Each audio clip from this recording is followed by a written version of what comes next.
How can that be, folks? The KTM 990 Duke. It wasn't exactly exhausting to ride, but does that mean it actually rode well? The answer's in this video.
So hello and a warm welcome to 1000 PS TV.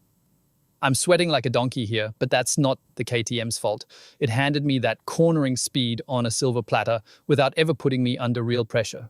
Today, compared directly with 4 other naked bikes, it was by far the most relaxed and harmonious set of laps I've done.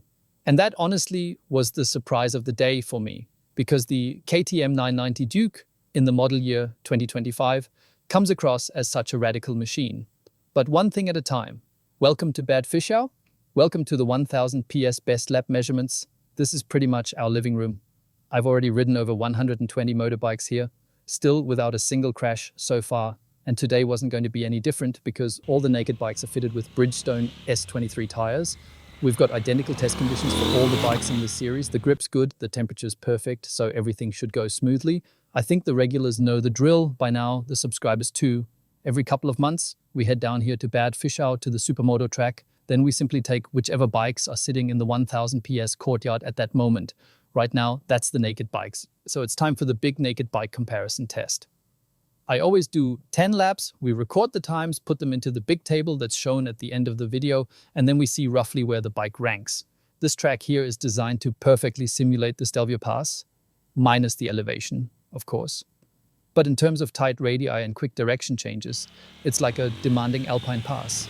So how did the KTM 990 Duke perform? Well, the bike's excellent handling and low weight make it so easy and accessible to ride that. For a KTM, it's almost breathtaking. I dare say I have to work much harder on the Super Duke. 3 times the effort, 4 times the fear, 4 times the adrenaline, but definitely not 4 times the speed, no way. I'm not sure whether all KTM customers will be thrilled about having a bike that doesn't feel intimidating to ride. Maybe some expect the KTM 990 Duke to be like a mini Super Duke, which it probably is in terms of speed, but not in terms of brutality. It doesn't have that raw violence, even if the front end might suggest it. It's a bike that, thanks to its slim waistline and smooth throttle response, also suits less experienced riders. It's eerily easy to handle. And the engine responds beautifully, delivering power nicely across the rev range. But of course, at higher revs, it feels a bit more strained compared to the inline 4s. So this is something you notice straight away. You've got to let it scream and you end up feeling a bit sorry for it, whereas the 4 cylinders on this track shake that performance out of their sleeves with ease. What's breathtakingly good on the KTM are the electronic rider aids under load. So when you're driving out of corners, on the overrun, and in the rapid direction changes, you never get any disturbances from the engine feeding into the chassis. And that's hugely important on such a hectic bike-busy course.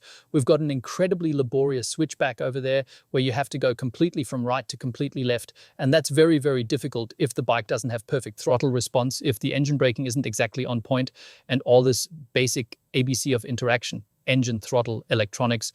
the KTM really has nailed. Also because these electronic aids are so usable in practice, you can just, well, I've now switched on track mode. And then it's simply the case that it just works here. And that's something that matters to me because Martin Bauer is testing here in parallel. And he's the sort who tries to switch everything off on the other bikes. Otherwise, how shall I put it? Otherwise, he's restricted. And I understand that. Here, I don't have to switch everything off. Here, I put it in the sportiest mode and then I use it. Because why should I pay 1,000 euros for an IMU if I'm then going to switch it off because it's bad? No. You don't switch it off, you leave it on, and enjoy the fact you've got brilliant electronic rider aids. Yup, quick shifter, gearbox, also breathtakingly good. Everything's great. Apart from what we've, I think, already criticized in all the KTM 990 Duke videos, the front brake pads judder, I don't know, it's a bit of a nuisance. In terms of braking performance, there was no problem. It bit breathtakingly hard, and the ABS also worked while leaned over. That matched up superbly. Personally, I really liked this riding position, but there are also people in the editorial team who say you practically feel too much from the front wheel. You practically hear the front, you feel it, you feel every pedal, and you sit very directly on it. Not everyone likes that. I think it's good, especially when I've got a good tire on, and I believe I was doing reasonably well on the bike. Right, enough waffle, let the lap time do the talking. Bye folks, see you soon, bye.